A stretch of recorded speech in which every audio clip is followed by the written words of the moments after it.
Catus Maximus here. Haven't talked about a ratchet in a minute here on this channel. As of course, the more tools that I've talked about and collected and even moved on to new homes, it becomes less and less likely for me to find something unique. Nature of the game I play.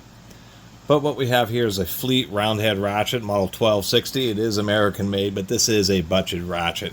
As far as I know from the refreshing my history on Fleet tools, is they were part of Penens, which was a pretty decent old line, I guess a tool company founded in around the early 1900s, lasted until the 1950s and 60s when there was a lot of tool companies ended up either going out of business or bought out. So what ended up happening is that Penens ended up becoming part of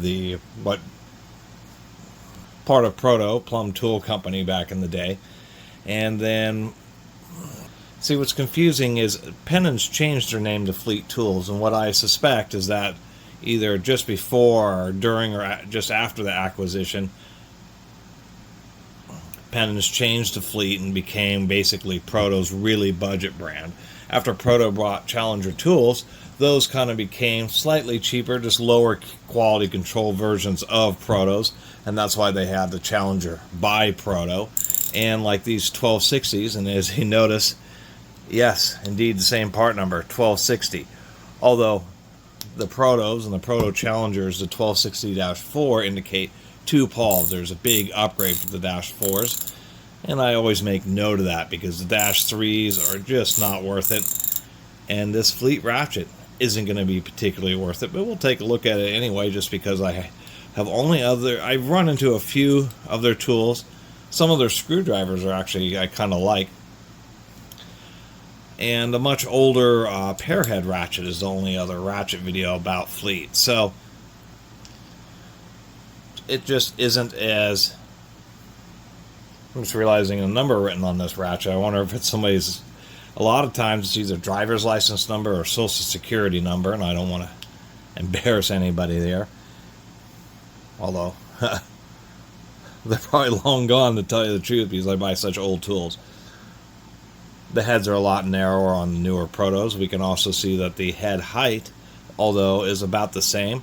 This Fleet does have a giant knob, super easy to change direction. So this is just, both of these are SK style pawls that rock on a hinge pin design.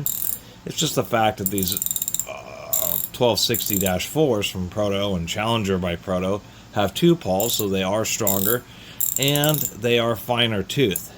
We can see here that not much motion to get a click. This is definitely coarser tooth. Flip this around the other way. I mean, that's moving a huge amount. I'm suspecting that's a 36 tooth, but this is probably a 60 tooth or even approaching 72 teeth. I always forget on these. Anyway, otherwise, anvil is a little bit short, but it seems to work okay. The chrome plating isn't as thick. Has a pretty solid ball detent. I'll give them credit for that. But the thinner chrome plating, we can see this ratchet hasn't had a lot of use, but the chrome plating is already really beat up, really worn through on both sides of the ratchet, peeling off the anvil. So it's obvious that it's a cheaper tool. Popping off our spiral snap ring, and we, of course, net ourselves an odd... What on earth just happened here? Oh, there we go. I kind of allowed that to over-rotate. Kind of an odd design. Kind of dirty. At least it seems like it was oiled at least once during its life. Anyway, not that impressive. Oddly enough, what they have is like this little spacer. There's the pin. It's tiny. And that's one thing I realized about many roundhead ratchets, is that dual pawl designs give you 2 pins. There's various thicknesses of those pins, and then there are ones like the New Britain and many other brands that New Britain made ratchets for, known as the Kilness design, which are also very good. So they're not all created equal, that's for sure.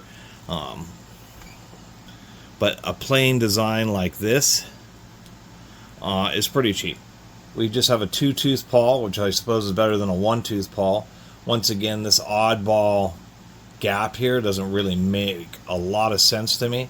But the other issue is the pin. You can see how small that is versus how big the drive is.